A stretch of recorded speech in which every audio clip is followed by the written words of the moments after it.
No more withdrawal penalties. Pull it all out, put it back in and pull it. What am I talking about? No more savings withdrawal penalties. You can pull money out of your savings account as many times as you want to. But let's get into why the Federal Reserve decided to get rid of that and what the implications of this is, okay? Because I don't think people really think about why this was in place to begin with. So all that and more, so keep it locked. It's Crystal with the Cash Compass. All right, welcome back. I am here to teach you all the things that you should have learned in school about money, but for whatever reason, they forgot to mention it. Please be sure to subscribe because we talk about everything from personal finance to investing into the economy. Let's get into it. All right, so boom, we no longer have savings withdrawal limits. I know a lot of people fall into the habit of putting money in their savings only to transfer it right back to their checking. And normally in a normal world, I guess, you could have done that 6 times. And after the 6th time you did that, then you get charged like a $5 fee or so. And so you might think, oh yeah, that rule was there to protect me so I don't pull money out of my savings and I can just, really improve my financial situation.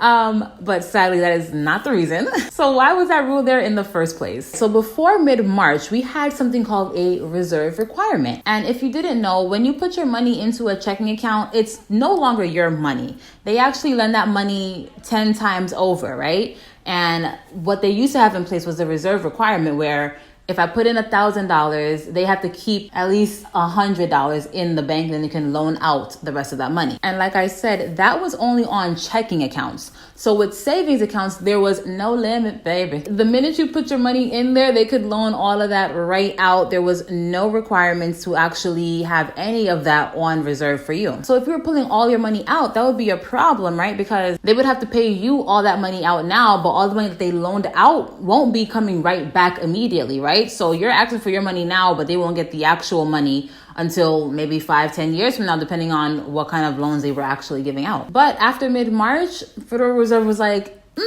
actually, never mind. We don't need to keep any of your money on reserve. And that 10%, which was actually a maximum, mind you. Some banks didn't have to even keep 10% of your money. Some banks only had to keep 2%. But now everybody only has to keep 0%.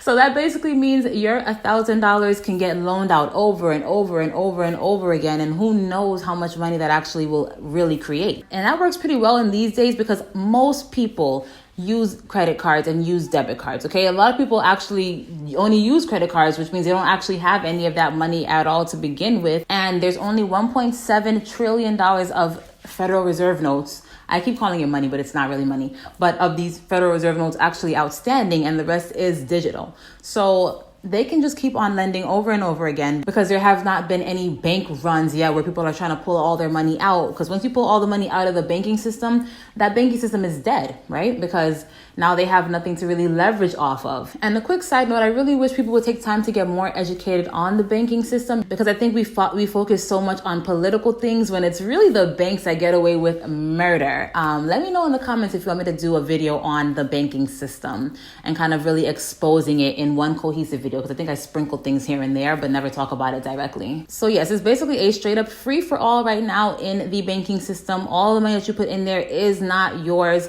You signed that agreeing to it. So a lot of people say, yes, I agree to these terms and conditions. I'm guilty of it too. But basically just understand that when your money is in there, it is not in there. The banks are what really control the most of the money in this world. You would think because the Federal Reserve actually prints the money that they are the ones who are mostly in control of it, but they don't have a lot of control. When they print money, it goes into the reserve bank of the institutions that they actually deal with. So not all banks actually have access to the Federal Reserve. But the way it works is that they can put the money into the reserve and then hopefully the banks will do what the Federal Reserve wants them to do. But the banks have the real control because they're the ones actually giving the money out. The money is loaned into existence. And if you don't really understand what I'm talking about, I have a video up here that goes into detail about the monetary system. So obviously in this world, we really do heavily rely on everything being digital. So I'm not telling you to go pull all your money out because, at least for me, I do have to use the banking system a lot because all my bills are paid through my banking system. I don't pay with cash. It is quite convenient to pay with your debit card. So I'm not going to say that I am someone who doesn't use a banking system, but it's be diversified. Diversification is not just stocks and bonds. It almost grinds my gears when people say that. It's literally thinking about a lot of different things. So stocks and bonds are intangible. What about some tangible assets, things that you can actually hold and actually own? Not only just gold and silver or real estate, but things that people might really need in the future because we don't know what's going on, right? So like right now, for example, there's going to be meat shortages. Maybe buy some meat. I don't eat meat, but I mean, if you had something that you can kind of work with, you want to have some actual assets, things that people are actually going to want. Right now, some toilet paper. If you had toilet paper, you'd probably be in a good position, right?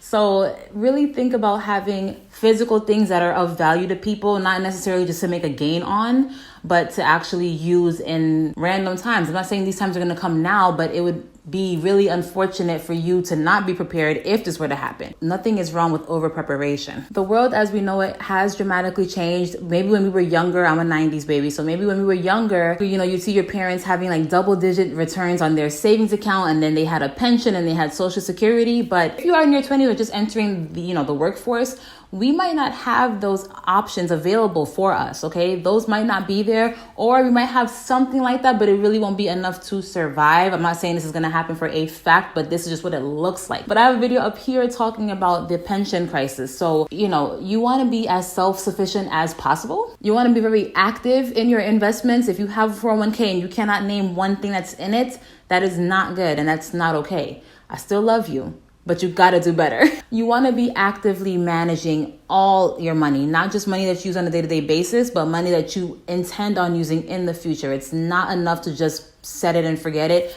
hope and pray. That's not enough, I'm sorry. So keep on watching my videos. I will keep you informed on everything that is going on in the economy, and then you can use that to make decisions based on your current financial situation. I am always here as a resource. If you guys ever have any videos you want me to do, please let me know in the comments. All right, that will do it. If you like this video, then please like this video and share it with your friends. And if you have nothing else going on, you know what to do. Binge watch me. And until next time, keep your money up.